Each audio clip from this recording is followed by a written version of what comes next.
Bienvenue sur Bonne Question Podcast, je m'appelle Lorenzo Mancini, je suis architecte et surtout humoriste. Toutes les 2 semaines, j'invite une personnalité ou une personne à parler d'un sujet que j'essaye de comprendre. Alors, bonne écoute. Coucou Sophie. Salut Lorenzo. Ça va et toi? Super, je suis heureux de t'accompagner, de t'accueillir dans le podcast et de te parler de politique aujourd'hui. Déjà, merci d'avoir accepté l'invitation. Avec plaisir, merci à toi. Oui, écoute, puis pour parler de politique, en plus, ça me change, c'est bien. Non, mais je sais que t'as un emploi du temps chargé, du coup, merci d'être là. Ouais. Alors juste pour que les gens sachent, on se connaît un peu parce que je sais que tu vas avoir beaucoup d'humour. Et c'est comme ça qu'on s'est croisés. Je crois que la première fois c'était au Kings et puis c'était au spectacle de PE. Ouais. C'est ça, hein, exactement. Ouais. Et donc c'est comme ça que j'ai pensé. Ouais. C'est comme ça que t'as une bonne mémoire. Ouais, bah ouais, ça m'a marqué. C'était ouf ce spectacle. Et du coup, c'est comme ça que on se connaît un peu et que j'ai pensé à toi pour ce podcast. Je t'avoue que c'est un monde un peu qui me fascine, la politique, parce que nous on voit que la face en tant que, je veux dire, personne lambda, on voit que la face publique de ce qui se passe. Et moi, j'aimerais te poser, j'aurais pu te poser 1 million de questions, mais je vais t'en poser que quelques-unes sur comment se passe le monde de la politique à l'intérieur. J'espère que ça te fait pas peur. Non. Ah, ok, trop bien. Alors, pour commencer, juste, je vais me présenter. Faut juste des sous-questions parce que sinon, ça va aller dans. Ouais, t'inquiète. Dans tous les sens. Ça va être des questions précises, ouais. donc ça va aller. Alors juste pour commencer, je vais un peu te présenter vite fait pour les gens qui te connaissent pas encore. Alors, tu es né le 7 mai 1987 à Braine-l'Alleud. C'est tes grands-parents paternels, tous deux affichistes hongrois qui sont venus s'installer en Belgique fuyant le régime communiste. Tu es une grande sportive, le karaté, l'équitation, la danse, la natation et la course à pied. Tu t'intéresses à la politique en grandissant avec un père secrétaire communal de Waterloo. Tu as étudié le droit à l'ULB. Tu as vécu quelques années à Londres pour suivre des cours de langue. Avant la politique, tu as travaillé 3 ans et demi comme juriste et en 2012, tu as décidé de t'engager en politique et c'est le 5 juillet 2024 que tu as été élu président de Défi en remplacement de François de Smet. Est-ce que j'ai bien résumé ta vie? C'est difficile de résumer la vie de quelqu'un comme ça. Peut-être oui dire que ma maman aussi, parce qu'on parle beaucoup de mon papa, de mes grands-parents paternels. Oui, je sais. Mais du coup, ma maman me dit, moi aussi j'ai pesé dans ta volonté de t'engager en politique parce que déjà elle était au Tézelaire, donc elle évoluait aussi dans un milieu qui était hyper sexiste à l'époque et qui l'est encore, je crois, encore maintenant. Et aussi parce que c'était une grande militante féministe, aussi à participer à des manifestations pour le droit à l'avortement, etc. Et donc finalement, j'ai baigné quand même dans un milieu assez militant, ce qui m'avait poussé justement vers l'associatif. Mais par contre, j'étais pas du tout attirée par le politique, en tout cas pour le décrire, mais pas pour en faire partie en tant que tel, parce que je trouvais que c'était déjà un milieu qui avait l'air assez hostile et malveillant. Mais donc c'est un peu par hasard que tu arrives dans une carrière politique. C'est pas un truc que tu veux depuis toujours parce que tes parents t'ont inculqué cette... Pas du tout. Pas du tout. Moi, au départ, je voulais être journaliste politique. Okay. Donc, j'avais pour habitude de regarder le JT déjà très jeune avec mes parents, regarder le JT de RTL, de RTB, France 2. Donc, on passait toute la soirée devant les JT. En fait, je sais, c'est un peu particulier, mais nous, on aimait bien. Et donc, vraiment, ça m'a donné envie de d'écrire l'actualité, en particulier les injustices. Moi, j'ai toujours été révoltée par toutes les injustices qu'on vit dans ce bas monde. Et donc, je voulais apporter ma pierre à l'édifice en décrivant des injustices, mais aussi en proposant des solutions, mais sans faire partie de ce monde politique dont j'avais vraiment des a priori déjà très négatifs, notamment de par le fait que mon papa travaillait dans le secteur, même s'il n'était pas élu, il était fonctionnaire. Et j'entendais déjà des échos par rapport à des relations interpersonnelles très compliquées, beaucoup d'ego, beaucoup de clash. Et je me dis waouh, qu'est-ce que c'est que ce truc? Mais en même temps, c'est le secteur qui prend des décisions qui nous impactent au quotidien.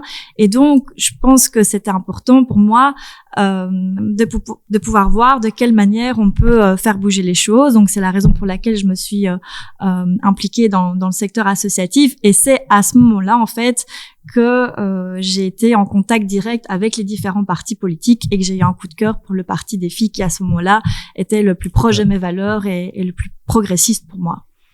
C'est une belle intro sur le premier jeu que je vais te proposer. Enfin, c'est pas un jeu. En fait, j'ai posé des questions. J'ai demandé à mes followers de poser une question à une politique. Je sais pas si t'as vu passer ça. Mais non, pas du tout.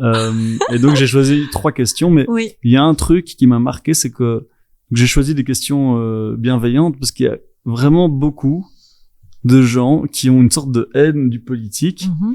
Et en fait, quand tu décris toi-même ta vision de la politique avant d'être dedans, t'avais une vision un peu d'égo, de personne horrible, de magouille. Enfin, j'exagère un peu, mais je caricature un peu. Mais est-ce que tu comprends que les gens aient cette vision un peu horrible de la politique? Bien sûr, je le comprends sauf que moi j'ai une réaction inverse, à savoir que parce que j'étais choquée de certains comportements, de certaines affaires, des gens qui profitaient de leur fonction pour pouvoir s'enrichir plutôt que de servir le citoyen qui est censé être la base de l'engagement politique, je me suis dit je vais m'engager pour que les choses changent et pour que ce soit pas finalement ces personnes qui continuent à procéder de la sorte, parce que le risque aussi à terme, c'est qu'à force d'avoir des personnes qui ont de tels comportements, eh bien, les personnes à raison, les citoyens à raison, se détournent de la politique, soient fâchés avec la politique et par conséquent votent les extrêmes, que ce soit l'extrême gauche comme l'extrême droite, et c'est ce qu'on voit en Belgique et partout en Europe. Et donc je me suis dit, il faut absolument mettre fin à ça. Je sais que c'est pas ma petite personne toute seule qui va faire que, mais en tout cas qui est un mouvement qui puisse s'amorcer, notamment de par mon histoire personnelle. Tu l'as dit, mes grands-parents ont connu le régime soviétique, donc un régime extrémiste, et donc j'ai eu des témoignages très clairs de ce que donne de tels régimes. Donc c'est ça qui m'a poussé finalement qui m'a donné envie de m'impliquer. Je me souviens plus du début de ta question. Non, mais je demandais si tu comprenais pourquoi les gens avaient cette haine un peu du politique. Mais du coup, je me dis parce que moi, je trouve que c'est vraiment un métier un peu de sadomaso, parce que tu sais que quoi que tu fasses, les gens vont t'en vouloir, t'insulter, trouver que t'es nul. Est-ce que c'est quoi ton moteur qui fait que tu passes au-dessus de ça? Il y a un côté effectivement très ingrat dans la politique, parce que la moindre erreur, le moindre mot de travers, etc., on en prend plein la tronche. Aussi, lorsque l'on porte des dossiers ou des positions progressistes, là aussi, on sait que plus notre parole va être progressiste, plus on va en prendre plein la tronche, parce qu'en fait, on bouscule un ordre de pensée, notamment le patriarcat. Et donc, quand on est jeune et qu'on est une femme, on sait que ça va être compliqué. Mais ce qui me pousse effectivement à rester, et je me pose la question quasi tous les jours, je t'assure, tous les jours quasi, je me dis, est-ce que tout ça en vaut la chandelle? Est-ce que ça vaut la peine de m'en prendre plein la tronche? Est-ce que ça vaut la peine de faire autant de sacrifices aussi au niveau de ma vie privée, aussi au niveau de ma vie familiale? Et je tiens. On va en parler. Je tiens. Pourquoi? Parce que et encore tous les jours là, parce que je retourne sur le terrain, enfin je suis tout le temps sur le terrain, mais encore plus maintenant, j'ai des personnes qui m'écrivent ou qui me disent en live, merci d'avoir défendu le droit à l'avortement, merci d'avoir mis en lumière cette maladie qu'est l'endométriose, qui était une maladie dont ma femme souffre et on n'en parlait pas assez, et grâce à vous, parce que vous en avez parlé au Parlement, les choses sont en train de bouger. Merci d'avoir défendu les victimes des attentats de Bruxelles, etc.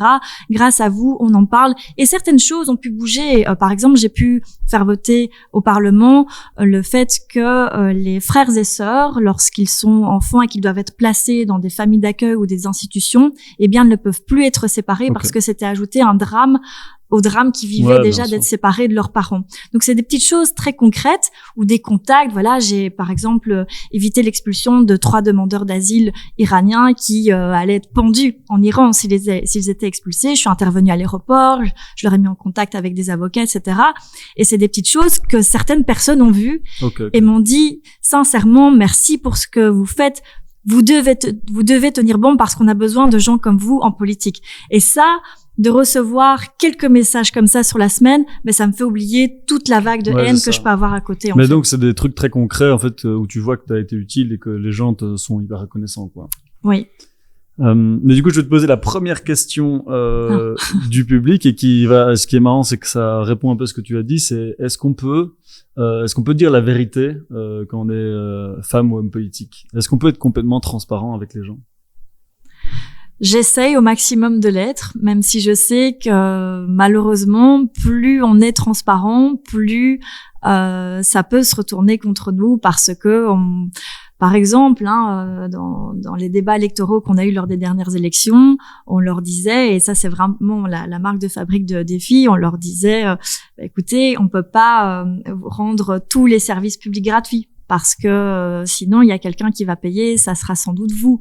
On peut pas tout rendre gratuit, on peut pas faire en sorte que on va augmenter votre salaire, qu'on va réduire les cotisations, enfin c'est impossible, surtout dans le contexte budgétaire dans lequel on est. Et donc on a eu un discours vérité par rapport à ça, et malheureusement on a pu constater que c'était les partis qui ont fait le plus de promesses, qui étaient les plus généreux dans leurs promesses, qui en fait gagnaient les élections. Et quelque part il y a une contradiction par rapport à ça, parce que les gens attendent des politiques qu'ils soient intègres, qu'ils soient honnêtes, qu'ils soient transparents, et quand on l'est par rapport à ça, eh bien, force est de constater que en fait la majorité préfère se raccrocher encore à des choses qui ne répondent pas à la réalité, en fait. C'est surtout que je crois que les gens ont envie qu'on leur vende du rêve, quoi. Mais oui, on a besoin plus de rêver par rapport à tout ce qu'on a vécu, toutes ces crises, etc.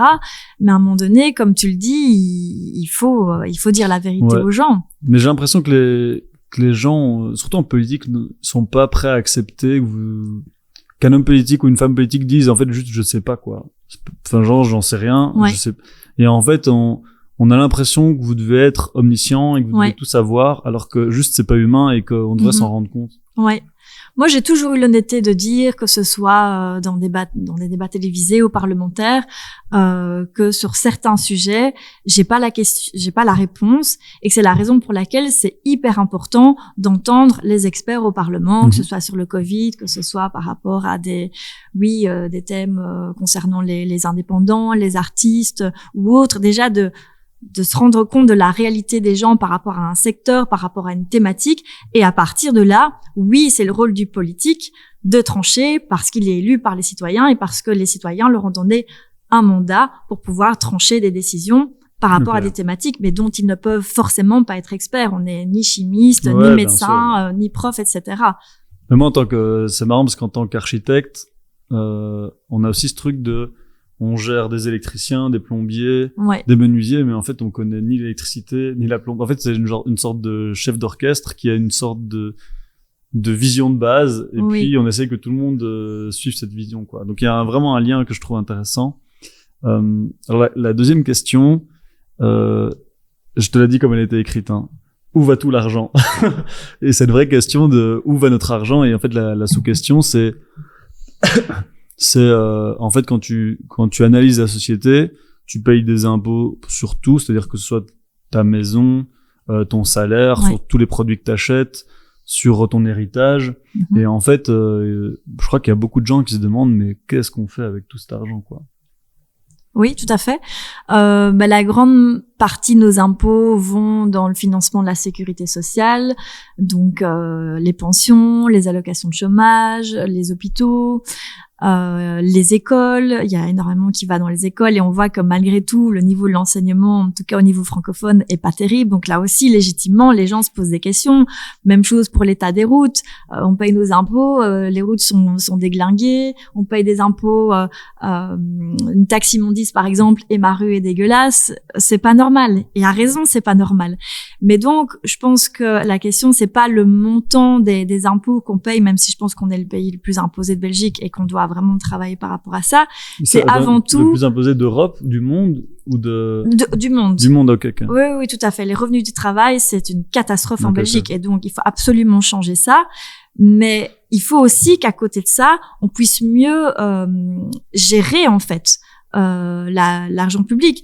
Et désolé de le dire, dans les communes gérées par Défi, à Bruxelles, on est les communes les moins imposées, avec malgré tout des services publics qui sont hyper de qualité. Et donc, comme quoi, il y a moyen de bien gérer l'argent. C'est quelle commune, comme ça, les gens... C'est le moment pub, là. Là, comme ça, les gens pourront gérer. Ça, les gens pourront juger. À Scarbeck, à Woluwe-Saint-Lambert et à Auderghem. Ok. Ouais. Et donc, la question, c'est vraiment de mieux gérer l'argent. Donc, pour toi, le problème, c'est pas l'argent qu'on donne, c'est la qualité de ce qu'on reçoit en retour, quoi. Absolument. Quand on paye des impôts, on est en droit d'attendre des rues propres, de se sentir en sécurité, des hôpitaux qui fonctionnent, de pas devoir attendre des mois pour faire une IRM alors que on craint d'avoir un cancer du sein ou qu'on a quelque chose qui est alertant et qu'on vous dit, moi j'ai dû faire un check-up par exemple. Heureusement, j'avais pas un signe comme quoi je souffrais de quelque chose, mais je veux faire un check-up. J'appelle, on me dit ah oui, on peut vous obtenir un rendez-vous, mais en février 2025. Ben j'étais hyper en stress. J'étais hyper en stress et donc je me suis dit la nana qui a senti quelque chose, une boule dans sa poitrine et qui veut obtenir un rendez-vous, on dit vous allez attendre 6 mois, mais non. En 6 mois c'est trop tard. Si on ne prend pas à temps, il y a plus de chances de mourir, mais donc il y a plus de soins, donc on perd encore plus d'argent si on pense de manière globale. Absolument. Donc, en fait, et c'est pour ça que oui, quand on dépense beaucoup d'argent dans les soins de santé, il faut aussi se dire il faut augmenter la part relative à la prévention pour que les gens puissent être rapidement diagnostiqués par rapport à des maladies. Et donc, plus vite une maladie sera prise en charge, moins au final, ça coûtera cher à la société, à la sécurité sociale et surtout, la personne a plus de chances de survivre. Ok. Troisième question du public. Quelles sont les qualités qu'il faut pour travailler en tant que personnalité politique? Selon toi, hein, parce que... Il faut se blinder par rapport à tout ce qu'on prend dans la tronche, comme je l'ai dit. Il faut être bien entouré, donc un entourage qui comprend pourquoi on va à ce point défendre ses valeurs et ses convictions et qui comprend aussi les sacrifices que ça implique au niveau des soirées, au niveau des week-ends. C'est tout le temps, c'est du H24 et aussi être tenace, ne pas lâcher, se dire que oui c'est difficile, mais que comme je l'ai dit ça en vaut la peine par rapport à des toutes petites victoires qu'on peut obtenir. Ça ressemble à quoi une journée type Sophie? Moi, ça a un peu changé depuis que je suis plus parlementaire. Donc, au niveau, quand j'étais parlementaire, c'était essentiellement en commission, mais j'avais aussi beaucoup de visites de terrain. J'allais beaucoup dans les hôpitaux, dans les prisons, parce que voilà, c'est quelque chose qui pour moi est fondamental parce qu'on n'insiste pas assez pour moi en Belgique sur la problématique de la réinsertion. On met les gens en prison, on espère qu'après ils vont rentrer doux comme des agneaux, alors qu'on voit qu'en fait c'est l'inverse. Ouais. Donc c'est un gros problème. Je sais que c'est pas sexy, c'est peut-être pas vendeur de défendre des conditions dignes en prison, mais c'est dans notre intérêt à tous, pour notre sécurité à tous. Donc voilà, j'avais des journées très chargées en commission, puis parfois des débats télé, des débats au niveau communal aussi. La vie communale suit son cours aussi. Au Parlement le jeudi, c'était des votes parfois jusqu'à, des débats et des votes jusqu'à 4-5 heures du matin parfois. Le vendredi encore des débats et puis ah oui le jeudi soir, le jeudi à chaque fois on essayait de m'avoir. J'étais là les gars, non désolé, c'est sans moi, c'est le jeudi, c'est jeudi séance plénière. Voilà, c'est ça. Et donc oui, j'ai raté plein de chouettes soirées. Donc là au moins je les récupère. Je récupère mes jeudis soirs. Mais ça reste aussi beaucoup de travail de représentation et de soutien aussi aux élus et aux candidats et aux membres partout en Wallonie, à Bruxelles, en périphérie. Donc beaucoup de représentation et aussi beaucoup de travail de gestion du parti, de la comptabilité, les ressources humaines, de la communication. Donc j'étais un couteau suisse, là je suis un giga couteau suisse là pour le coup. Mais c'est hyper enrichissant. Mais du coup on te retrouve où le jeudi soir maintenant? Tout dépend de mon agenda. Du coup, on est jeudi. Si je ne m'abuse. Alors, figure-toi, ça fait un peu prout-prout de le dire comme ça, mais ça s'appelle comme ça. C'est un dîner de gala. Mais. C'est vrai, ça fait prout-prout. Ça fait prout-prout. Oui, bon, bref. Mais c'est, sur le thème des chefs, des femmes entrepreneuses, des entrepreneurs. Donc c'est un dîner. Voilà, c'est un dîner avec des femmes entrepreneurs de leur société, et donc le but c'est de pouvoir les soutenir et de mettre un peu en lumière ce que les politiques proposent pour pouvoir améliorer l'entrepreneuriat féminin en Belgique. C'est prout mais pour les bonnes raisons. Voilà, toujours pour les bonnes causes. Est-ce que il y a une bonne ambiance entre les différents membres des différents partis politiques? Est-ce que, parce que on sait que c'est un sport, c'est-à-dire que il y a quand même un truc de représentation, mais après on peut être amis, on peut être pas du tout d'accord et être pote avec. Alors, être ami, je sais pas. Moi, j'ai eu des bons contacts avec des députés de tous les partis démocratiques. Le Vlaams Belang, oui, il y en avait qui étaient dans ma commission, voilà, c'est tout, ça s'arrêtait à ça. Mais pour le reste, j'avais des très beaux contacts dans tous les partis, et aussi des presque amis parce que c'était essentiellement des personnes que je connaissais déjà quand j'étais collaboratrice parlementaire ou que j'ai connues à l'université.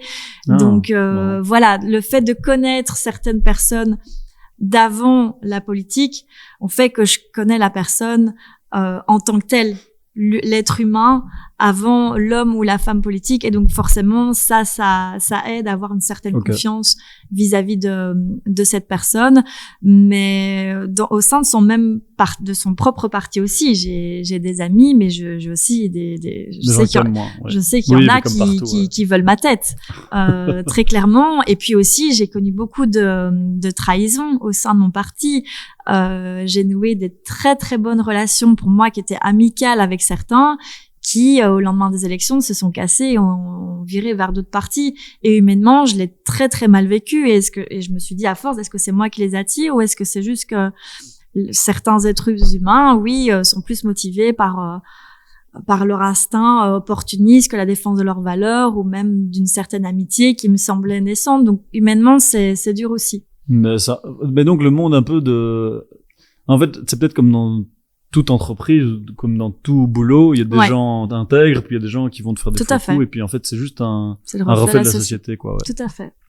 Est-ce que des fois il y a des divergences, du coup là tu viens un peu de le dire, entre ce que tu penses vraiment et les idées de ton parti, c'est-à-dire que des fois t'as une ligne directrice qui est le parti, et puis toi en tant qu'être humain t'es pas toujours d'accord avec tout, c'est impossible.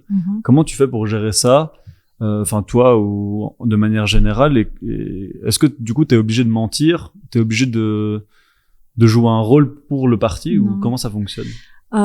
Sincèrement, si j'ai rejoint le parti des filles et que je n'irai pas vers un autre parti, c'est que je me sens en phase à 90% de ce que le parti défend, et c'est précisément de par ses positions progressistes, de par son intégrité, etc., que j'ai rejoint précisément ce parti. Donc je me sens tout à fait à l'aise et je ne mens pas, parce que vraiment je suis convaincue de l'utilité de défis sur la scène politique belge, sur l'échiquier politique belge.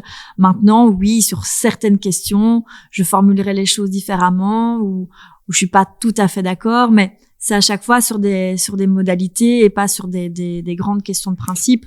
Donc, s'il y a des positions comme ça qui doivent être tenues, je ne les défends pas, sauf que maintenant, je parle en tant que députée, maintenant je ne suis plus députée, je suis présidente de parti, et donc forcément, je vais devoir défendre toutes les positions qui sont défendues par le parti. Donc c'est vrai que ça sera un exercice différent. Maintenant, c'est aussi à moi à mettre en avant certaines thématiques, peut-être certaines thématiques qu'on a mis de côté ou qu'on a mal expliquées. Et donc, c'est une opportunité aussi pour moi de me sentir encore plus en phase avec ce que le parti défend. Mais tu vois, tu disais, il y a des gens qui partent et qui changent de parti. Ça veut dire que fondamentalement, ils ont des idées qui divergent, et pourtant, ils travaillent pour un parti, que ce soit l'un ou l'autre, une fois qu'ils ont changé. Mais donc, il y a d'office un moment où il y a une sorte de combat interne, ou alors soit ils s'en foutent et c'est juste leur carrière qui les importe, soit, et en fait c'est pas grave, c'est normal, mais ils doivent défendre des idées qui sont pas complètement les leurs, quoi. Alors c'est peut-être pas ton cas, hein. C'est vrai que je dis toi ou d'autres. Est-ce que Toi, tu crois que tu vas faire toute ta carrière dans la politique ou est-ce que tu te dis je vais faire ça un certain temps et puis j'en ai marre? Non, je ne ferai pas de la politique toute ma vie. Déjà parce que pour ma santé, c'est pas sain. C'est vraiment un rythme de travail. En tout cas, si on le fait bien, si on y met du cœur et l'énergie qu'il faut, c'est pas sain. J'ai aussi ma vie privée à côté, et aussi parce que tout simplement, je pense qu'il faut un renouvellement dans les élus et donc aussi dans les idées qui sont portées par ces élus. Donc non. Maintenant, c'est vrai que je pourrais me dire j'arrête dans 5-10 ans, mais si dans 5-10 ans j'ai l'opportunité de monter ministre, par exemple ministre de l'égalité des chances ou de la justice, qui sont vraiment mes thématiques de cœur, pour lesquelles j'ai vraiment envie de faire bouger les choses, alors oui, je pense que j'accepterai et que je me dirais bon bah voilà, ça sera un peu plus tard finalement, mais je vais pas attendre ce poste ministériel jusqu'à mes 70 ans, parce que je pense que c'est pas sain et pour la personne et pour l'état de la démocratie. Mais par rapport aux personnes que tu disais, donc ces personnes qui changent de parti, je peux très bien comprendre que au fur et à mesure de ta vie, par rapport à des choses que tu vis, tu as des sensibilités qui évoluent, mais sincèrement, de passer du jour au lendemain du PTB ou MR ou de faire Parti socialiste, engagé, défi, etc., etc. Ça existe? Bien sûr, ça existe. On en a qui sont arrivés chez nous, qui sont repartis ou qui, voilà, ils font un peu leur shopping.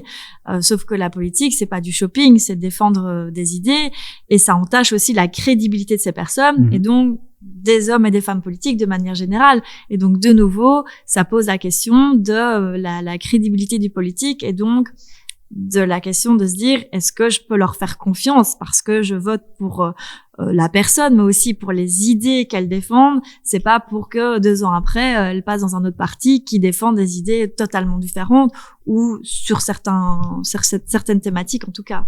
Est-ce que c'est pas juste des très bons commerciaux, dans le sens où moi si je dois vendre un produit, alors là on parle d'idées politiques, on est d'accord, mais et que j'ai un très bon commercial, il va vendre n'importe quoi mais il va bien le vendre. Alors c'est vraiment une question philosophique, hein. Même moi j'y crois pas à cette question, mais ce que je veux dire c'est que je comprends l'idée que tu donnes tes idées à quelqu'un où tu sais qu'il va pouvoir les vendre même s'il y croit pas, quoi. Il y a un côté commercial, marketing, de se présenter sous sa meilleure image, son meilleur rapport, de parler des choses qui plaisent le plus, en tout cas qui pourraient plus toucher les gens. Donc forcément il y a un côté marketing, mais il faut bien se dire qu'on vend pas sa personne, on vend peut-être sa candidature parce qu'on croit en un programme. Et donc justement lorsqu'une personne est élue parce qu'elle a défendu un programme et qu'une fois élue, elle va défendre un tout autre programme, là, il y a quand même quelque chose qui ne va pas. Concernant ces candidats qui changent de parti, je ne pense pas que ce soit en fait de bons commerçants, entre guillemets, au contraire, parce qu'en fait, on voit que souvent ces personnes partent vers d'autres partis parce qu'ils ont soit des postes, soit des meilleures places sur les listes. Et donc, autrement dit, ils ont besoin d'être plus visibles sur les listes pour pouvoir faire leur voix. Or, s'ils étaient vraiment de bons commerçants, s'ils savaient vraiment bien vendre, entre guillemets, leur programme, mais plutôt bien expliquer la plus-value de son programme, qu'il soit 4e ou 26e sur la liste, il ferait ses voix parce que il serait convaincant sur le terrain. Il n'aurait pas besoin de changer de parti, quoi. C'est ça que tu veux dire, ou de et pas d'aller vers le plus offrant, en fait. Je vais vers celui qui m'offre la 4e place au lieu de la 8e. Est-ce que tu crois pas qu'il y a un conflit d'intérêts entre le temps que vous avez au pouvoir et le fait que la population attend souvent des réformes et des résultats à long terme? T'as redit ta question? Est-ce que tu crois pas que, tu vois, il y a une sorte de conflit entre le fait que nous, en tant que population, on attend des résultats à long terme et des réformes à long terme, et le fait que, en fait, l'homme politique ou la femme politique, elle a besoin d'avoir des résultats très rapides pour qu'on puisse la réélire, ou en tout cas pour qu'on voit ce qu'elle a fait comme travail? Je pense que les citoyens attendent aussi des réponses très rapides à des problèmes qu'ils rencontrent, mais qui ne se font pas du jour au lendemain. typiquement, tout le monde veut gagner plus, veut payer plus d'impôts. Une réforme fiscale, elle se fait pas sur un coin de table. Ça nécessite des arbitrages, des réflexions, toute une réflexion globale aussi sur le marché du travail, sur le temps de travail. Et donc, par rapport à ça, on peut pas attendre des politiques que on vote au mois de juin et qu'au mois de juillet, paf, sur sa fiche de salaire, on reçoive 500 € en plus net. C'est impossible. Donc ça, il faut accepter ça. Par contre, il y a effectivement des situations, comme durant le Covid ou par rapport à la crise économique ou la crise énergétique, où là, des décisions devaient être prises extrêmement rapidement et le pouvoir politique, singulièrement les ministres, avaient la capacité de le faire.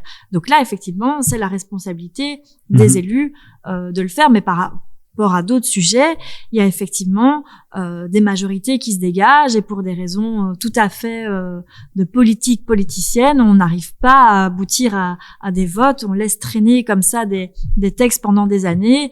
Et ça choque les gens, et à raison. Moi, j'ai vécu ça, par exemple, sur la loi relative à l'avortement. Le texte, il a été voté 2 fois en commission, il devait passer en plénière, et là, filibuste, donc, non, on va pas voter ça, finalement, on va passer au Conseil d'État, je sais pas quoi. Et on a laissé traîner le truc pendant 5 ans. Et donc, ça fait depuis autant d'années qu'il y a des femmes qui, aujourd'hui, ne peuvent pas interrompre leur grossesse correctement, dans des conditions légales. Elles doivent le faire dans la clandestinité. Tout ça parce que t'as 3 présidents de parti qui n'en ont pas envie. Donc des mecs en plus de ça qui seront jamais confrontés à une grossesse non désirée. Et ça va pas, parce que finalement, ce sont des personnes qui sont confrontées à des vraies problématiques, à des situations qui sont hyper difficiles et qui, pour des raisons purement politiciennes, sont prises en otage. Ok, mais tu vois, par exemple, quel est l'intérêt d'une personnalité politique d'agir sur l'éducation, si en fait le résultat de ce qu'il va mettre en place aujourd'hui, ça se verra dans 10 ans ou dans 20 ans, parce que le temps que tes élèves sortent, deviennent des adultes et qu'on voit le résultat, en fait, tout le monde aura oublié la réforme d'il y a 15 ans. On parlait des prisons tout à l'heure. Ouais. C'est quoi l'intérêt de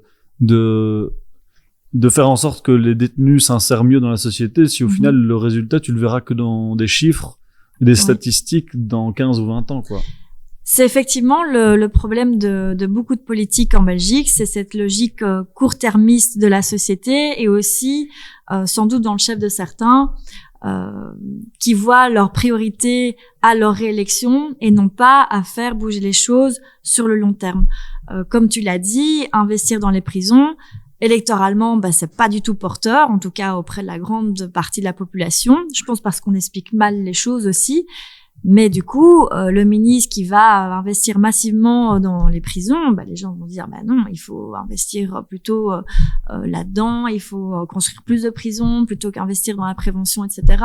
Même chose pour la santé aussi. Tout le monde est d'accord pour dire qu'il faut investir beaucoup plus dans la prévention, et que du coup, ça va amener des économies dans les soins curatifs. Mais c'est sur le long terme. C'est quasiment invisible, en fait, comme résultat. C'est ça qui est... Voilà. Là, on parle des prisons. Moi, je regarde beaucoup j'adore les documentaires sur les prisons. Je sais pas pourquoi. Mais du coup, je regarde les prisons. Tu peux aller à Saint-Gilles-les-Nivelles, c'est encore incroyable. Ouais, non, mais je regarde du coup bon, évidemment, je regarde les prisons, tu sais, au Panama et ce genre de trucs horribles, mais, mais aussi, les prisons, quand tu regardes les prisons, genre, en Suède, en Norvège, en Finlande, enfin, dans les pays nordiques, en fait, c'est des petits appartements, on leur apprend un métier, et en fait, la récidive, si ici elle est de 60% ou 70%, là-bas elle est de 20%, quoi. Et donc c'est des exemples très concrets de ce qu'on peut faire, mais que ça marche. Ça marche, mais le problème c'est que qui veut le mettre en place, parce que comme tu dis, d'un point de vue électoral, ça n'a aucun impact. Enfin, les gens, en fait, quand tu parles de prison, ils ont juste envie, c'est que les gens restent en prison, quoi. Ils s'en foutent de la réinsertion. Donc c'est là où je pense qu'il y a une sorte de conflit d'intérêts qui est-ce que le fait d'avoir des ministres ou des personnes publiques politiques qui peuvent rester plus longtemps au pouvoir, est-ce que ça changerait quelque chose ou pas du tout? Mais justement, chez des filles, on propose qu'on ne puisse pas être ministre 2 fois consécutivement 2 fois. Ok, donc ce que tu fais... Donc ça veut dire que sans doute que oui, son premier mandat, il va essayer de se faire élire, en tout cas de porter certains projets dans une première étape, et que son second mandat, finalement, il peut pas être élu, en tout cas il peut plus être ministre. Donc quelque part, il a rien à perdre et donc il doit pouvoir aller au bout de ses idées. Donc il le fait pas pour être élu, quoi. Par exemple, aux États-Unis, bon là on verra ce qui va se passer, mais tu ne peux pas être président plus de 2 fois. Mais ça peut être dans l'autre sens aussi. Si c'est quelqu'un de bien, que c'est quelqu'un qui a une vision à long terme, alors oui, on peut mettre en place des choses intéressantes. Mais si c'est quelqu'un qui est complètement détraqué comme Monsieur Trump, s'il s'en fout complètement de ce que les gens pensent, il peut faire des choses qui vont être assez catastrophiques. Mais par exemple sur la thématique des violences sexuelles, tout le monde est d'accord pour dire que le gros problème, c'est les mentalités. C'est le fait qu'il y a des très jeunes garçons qui pensent que les jeunes filles aiment être forcées pour avoir des relations sexuelles. On l'a vu encore en France avec ce procès terrible, avec des violeurs qui disaient « Oui, mais le mari était là, donc pour moi, il n'y avait pas viol à partir du moment où le mari est là. » Et quoi, le mari est là, du coup, il a tous les droits sur le corps de sa femme, on peut faire ce qu'on veut avec elle. Mais c'est délirant. Et donc, ça montre que il faut changer les mentalités des jeunes, mais aussi des adultes. Et donc, changer la mentalité des adultes, ça va pas se faire durant la législature. J'y crois moins aux adultes qu'aux jeunes. Ça va se faire sur 5, 10, 15 ans. Mais pour ça, il faut le faire dès le départ et vraiment avec des mesures qui concernent toutes les écoles, avec tous les élèves de tous les âges. Et donc ça, on voit que même par rapport à ça, même par rapport au fait qu'il y ait une éducation, on appelle à la vie relationnelle, affective et sexuelle dans toutes les écoles, déjà ça, c'était hyper compliqué parce que les parents voulaient pas, ils disaient ouais, mais on va leur apprendre à se masturber, etc. C'était n'importe quoi. Et donc ça, c'est la base. Mais c'est vrai qu'il faut beaucoup de courage en tant qu'homme ou femme politique de dire non, faites-moi confiance parce que c'est nécessaire pour que vos enfants à terme soient tous en sécurité lorsqu'ils seront adultes. Ils ne courront plus le risque de se faire agresser parce qu'on sait que c'est pas ok d'avoir des relations sexuelles ou de toucher quelqu'un qui n'en a pas envie. Ouais, tout à fait. Mais je me demande est-ce qu'il y a des, comme on imagine, des pressions de groupes, soit de groupes financiers, soit de grands groupes financiers sur les politiques pour ne pas sortir telle ou telle loi Est-ce que ça existe vraiment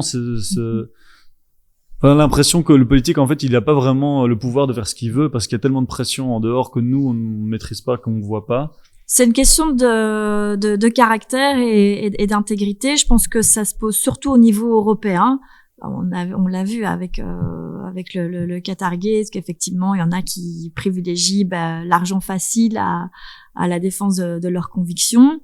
Tout ce qui concerne l'environnement ou la santé, typiquement les lobbies sont extrêmement puissants.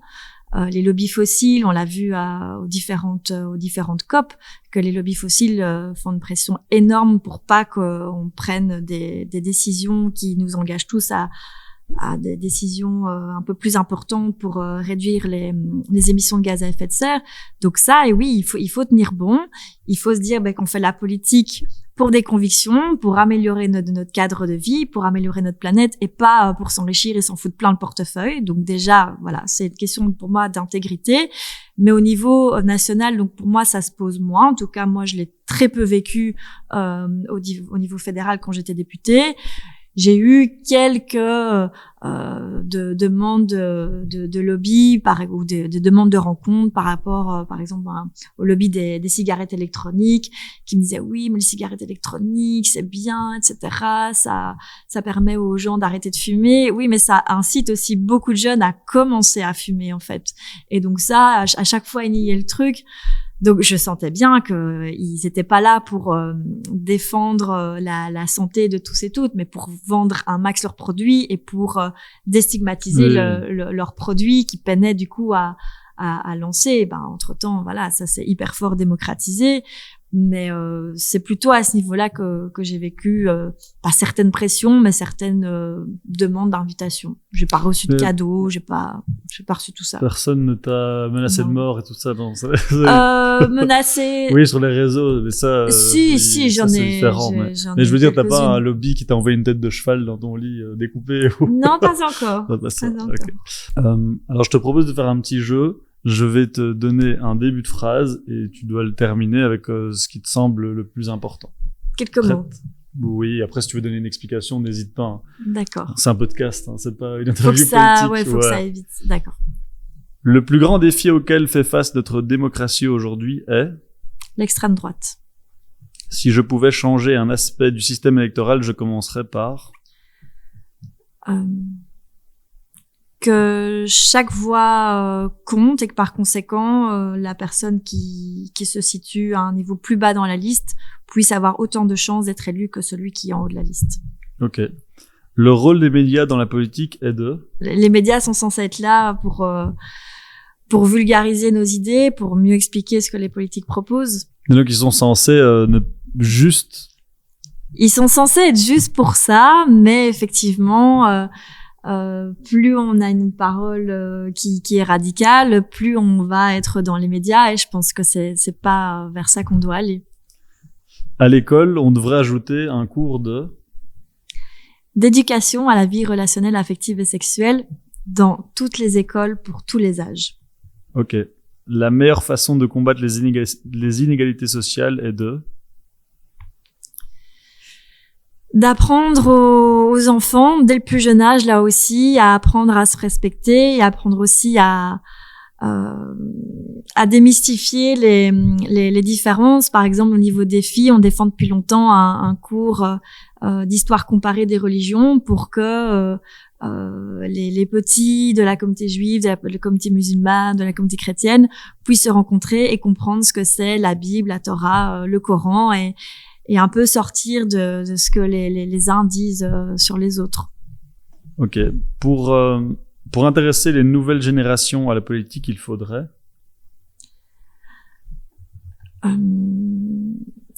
que les politiques soient davantage intègres, transparents et pédagogues par rapport à ce qui se fait dans les différentes assemblées. Donc leur parler directement et être plus accessible. Je pense que les réseaux sociaux nous permettent... je suis trop longue. Non, pas du tout, pas du tout. Non, je t'ai dit si tu veux, si non, tu veux rajouter une explication, tu peux. Non, il y a aucun stress. Le rôle de la police est de... Le rôle de la police, c'est de garantir la sécurité de tous et toutes, de maintenir l'ordre. C'est bien ça. Bah oui, c'est vrai. Non, c'est vrai. Pour garantir une meilleure représentation des minorités, il est indispensable de... Une représentation politique. Non, de manière générale, dans les médias. Ou mais alors au travail, ou alors de manière générale. Dans les médias, on voit de plus en plus de minorités, que ce soit par rapport à son origine ethnique, par rapport à son appartenance sexuelle, etc. Donc c'était quoi le début de ta phrase ? Pardon. Non, t'inquiète. Pour garantir une meilleure représentation des minorités, il est indispensable de... Est-ce que c'est les quotas? Est-ce que c'est, tu vois, c'est ça la question. C'est est-ce que on doit fixer des quotas? Est-ce qu'on doit éduquer les enfants? Est-ce qu'on doit... Non, il faut pas mettre en place des quotas par rapport à l'appartenance sexuelle, l'origine ethnique, parce que ça veut dire qu'on enferme les gens dans des cases. Donc moi je pense que pour garantir leur représentation, il faut justement leur faire confiance et voir avant tout la personne avant cet aspect de leur vie, mais ça leur permettrait aussi de leur donner une plus grande visibilité par rapport aux difficultés qu'elles peuvent rencontrer en raison de leur appartenance ethnique ou de leur comment dirais-je, de leur du fait voilà qu'ils aiment un homme, une femme et qu'ils sont plus hommes, femmes, etc. Ces personnes rencontrent des difficultés en raison de ça parce qu'ils sortent du moule en quelque sorte, mais ce sont aussi des êtres qui vivent des difficultés liées à d'autres choses. Et donc je pense que c'est important aussi de les entendre par rapport à d'autres difficultés qui ne sont pas forcément liées ne pas les résumer à ça. Voilà, c'est ça. Ouais. Vous avez une vraie question que je me suis toujours posée en politique. Pourquoi on vote pas des lois et pourquoi on vote pour des gens? Pourquoi en tant que population on ne présente pas des lois et juste on dit si on est d'accord ou pas? En effet, parce que faire des lois, c'est pas facile. Ça nécessite une connaissance technique sur certains dossiers, ça nécessite des arbitrages, Et donc, je pense pas qu'on soit tous à même de le faire en plus du boulot qu'on a, en plus de notre vie privée, etc. Tandis que les élus, ils sont censés se consacrer à 100% à ce travail législatif. Donc, pour moi, c'est la moins mauvaise des solutions qu'on a eue de faire en sorte qu'il y ait cette démocratie représentative. Maintenant, il y a de plus en plus de partis qui plaident pour compléter ce mécanisme d'une démocratie participative, donc permettre aux citoyens de s'impliquer par rapport à des décisions qui sont prises à tout niveau de pouvoir, et notamment de mettre en place ce qu'on appelle un référendum d'initiative citoyenne. Donc ça veut dire que les citoyens qui ne sont pas élus, eh bien, peuvent proposer des sujets de texte ou des idées très concrètes de texte aux députés, et donc à charge pour les députés d'examiner ces textes et de voir ce qu'on peut en faire. Mais le référendum aussi, pour moi, c'est une bonne idée, mais il faut bien expliquer les enjeux et pas les expliquer de manière biaisée, comme on le voit dans certains pays. Le pays que je connais bien, c'est la Hongrie. On a fait des référendums sur la question de est-ce que vous voulez qu'on utilise vos impôts pour mettre des migrants dans des clubs med et oui, voilà, des choses comme ça. La question est déjà subjective. Où est-ce que vous voulez qu'on légalise l'avortement qui revient à tuer des bébés jusqu'à 9 mois? Oui, si forcément on présente la question comme ça, ben les gens vont pas dire oui.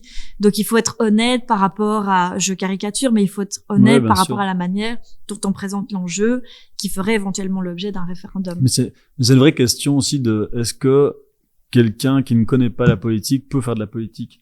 Est-ce que parce qu'on parle de démocratie et que c'est le peuple qui choisit, mais est-ce que si demain tu mets que des personnes issues du peuple au pouvoir, est-ce qu'elles sont capables de gérer un pays? Mais on est tous issus du peuple, hein. Oui, moi, mais je suis issue du peuple aussi. T'es juriste, ce que je veux dire, c'est que et puis t'apprends des petits trucs. Moi, je suis pas du tout partisane d'un parlement qui soit uniquement composé de politologues et de juristes. On se ferait chier, et puis on n'aurait aucune connaissance sur la réalité de ce que vivent des pharmaciens, des médecins, des profs, des ouvriers. Il faut que le Parlement, qui représente la société, soit composé de l'ensemble de ces métiers et de ces réalités, parce que ça permet aussi de confronter parfois des idées. Ah oui, toi tu as vécu ça. Ah ok, je me rendais pas compte.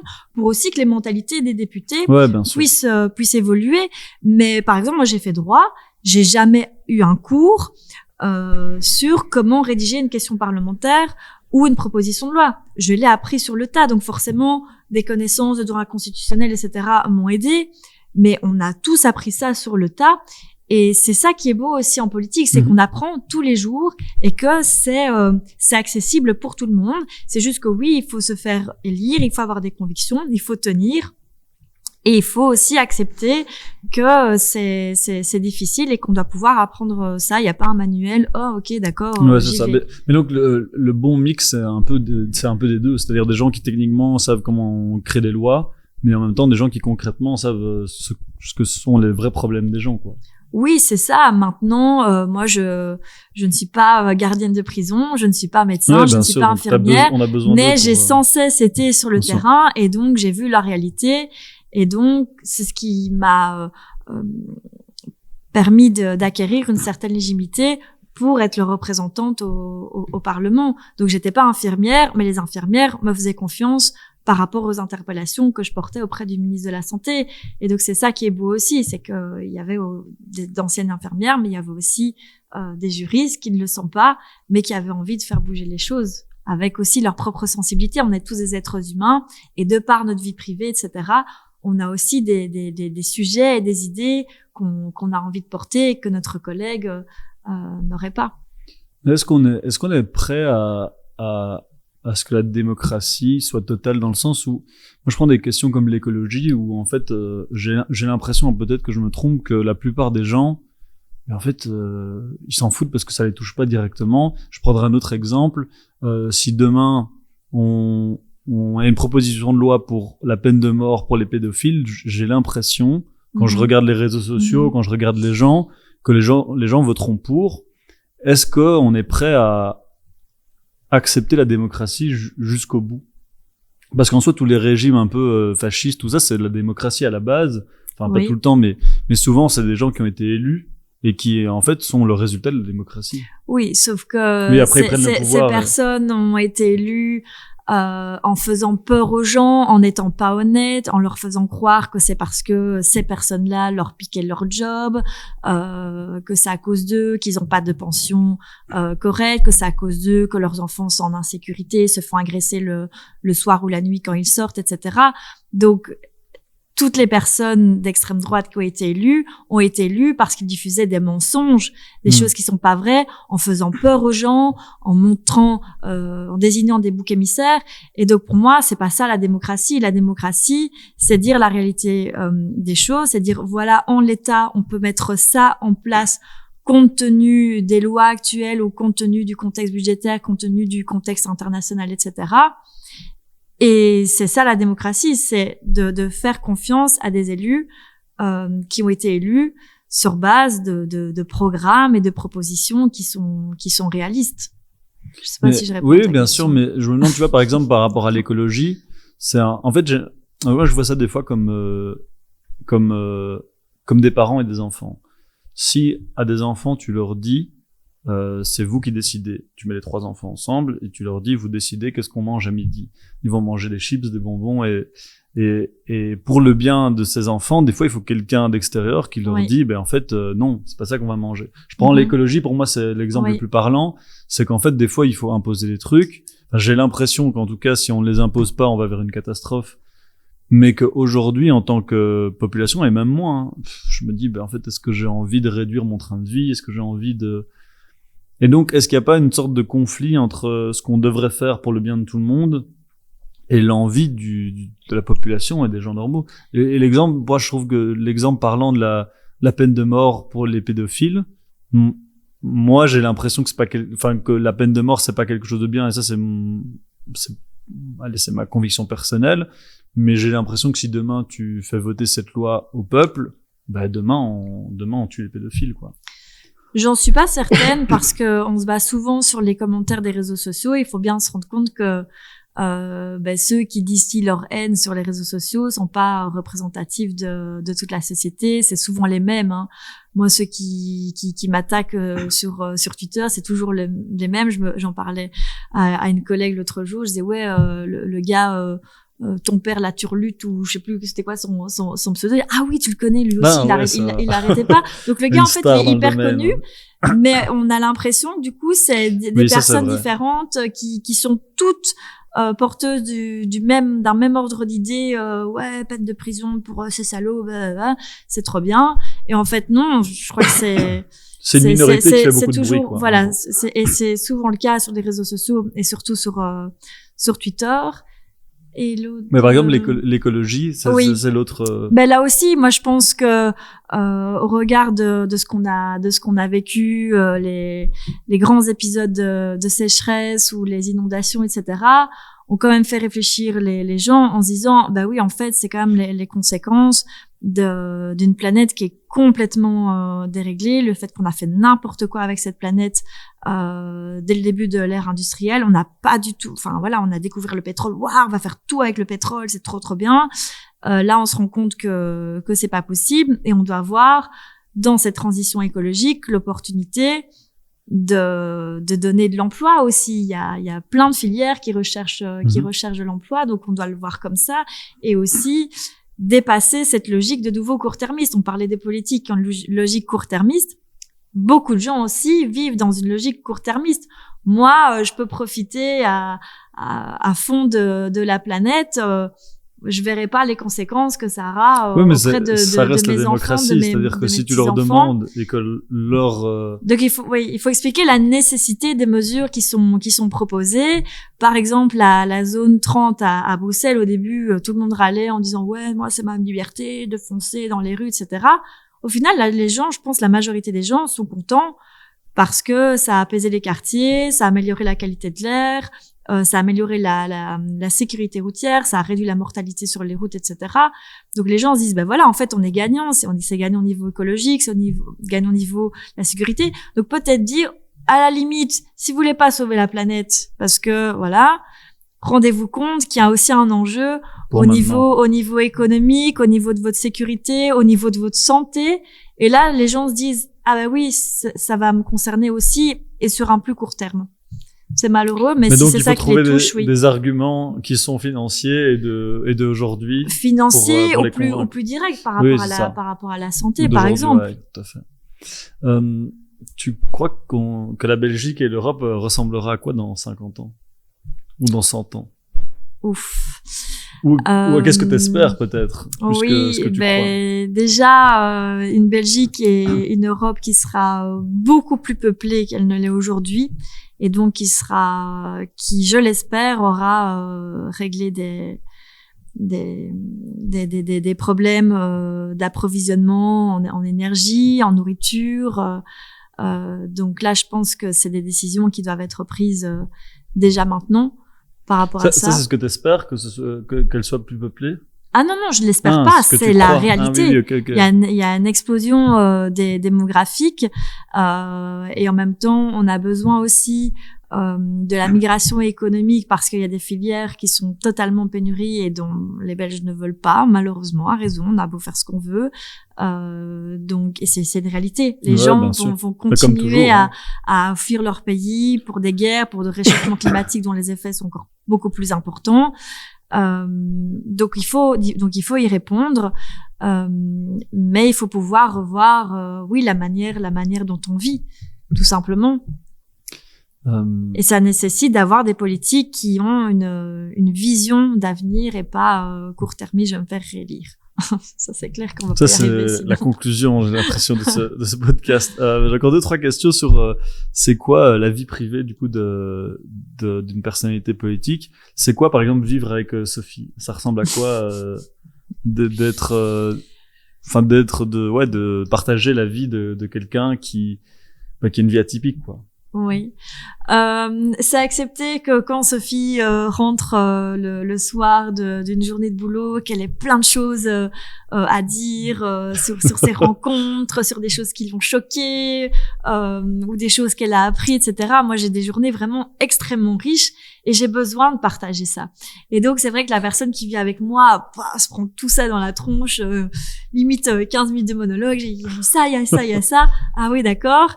Et puis, forcément, hein, j'échange avec la personne. Hein. Je suis pas un perroquet qui parle toute seule.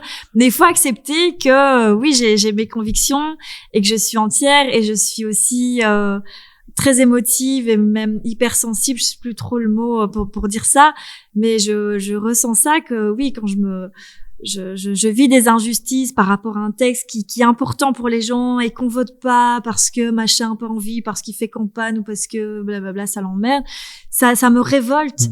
Et donc il faut accepter ça. Il faut accepter aussi que parfois je rentre tard alors que je vais rentrer tôt, que j'ai des changements dans mon emploi du temps, que on devait se faire ce resto et que finalement on le peut pas, etc. Mais à côté de ça, je pense être super soutenante vis-à-vis de la personne avec laquelle je vis ou de mes amis, et que dès que j'en ai l'occasion, je me rattrape, je fais des petits cadeaux, j'organise des soirées à la maison. Parce que je sais que parfois c'est très frustrant avec la personne ou mes parents se disent on te voit jamais, mais qu'au moins quand je les vois, ce soit un moment de qualité. Est-ce qu'on peut être en couple ou être ami avec des gens qui sont pas du tout d'accord politiquement? Pour moi c'est impossible. Enfin, ça dépend à quel point. J'ai jamais été totalement d'accord avec mes copains. Bon, en même temps, je suis avec eux, donc c'est peut-être pour ça. Non, je rigole. Non, ça n'a rien à voir. Moi, je trouve ça riche d'avoir des débats à la maison.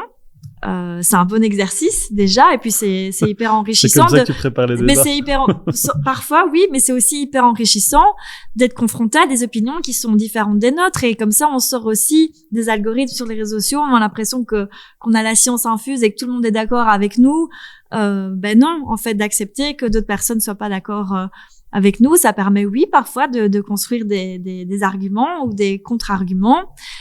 Mais sinon, oui, que le gars soit d'extrême droite ou d'extrême gauche, non, ça va pas passer. Ça n'ira pas. Et dernière question sur ta vie privée. Est-ce que tu crois que tes amis ils votent pour toi?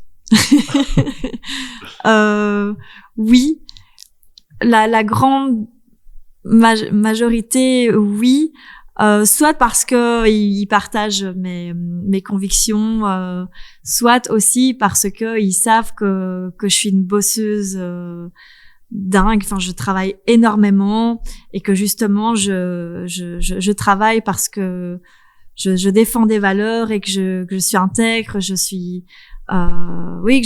suis honnête et que par conséquent, je ne fais pas partie de ces politiques qui font la politique pour se servir et pas pour servir les gens. Donc, ils savent au moins que moi, je vais faire le job, je vais le faire de manière honnête et ça se perd. Et souvent, ils me disent, toi, au moins, on sait que tu vas travailler et que tu vas être là pour nous défendre. Eh ben, c'est une belle conclusion. Une dernière question que j'ai, est-ce que tu as une figure politique qui t'a marqué et qui t'inspire de la vie politique, que ce soit aujourd'hui ou que ce soit dans le passé, oui. Qui a été un peu ton exemple, Ben oui, j'en parle souvent. Il y a au niveau européen Simone Veil, qui a vécu quand même dans sa vie privée Auschwitz, qui a perdu une grande partie de sa famille, qui aurait pu nourrir une haine en elle vis-à-vis des autres et au contraire qui en est sortie beaucoup plus forte et à force de résilience, etc.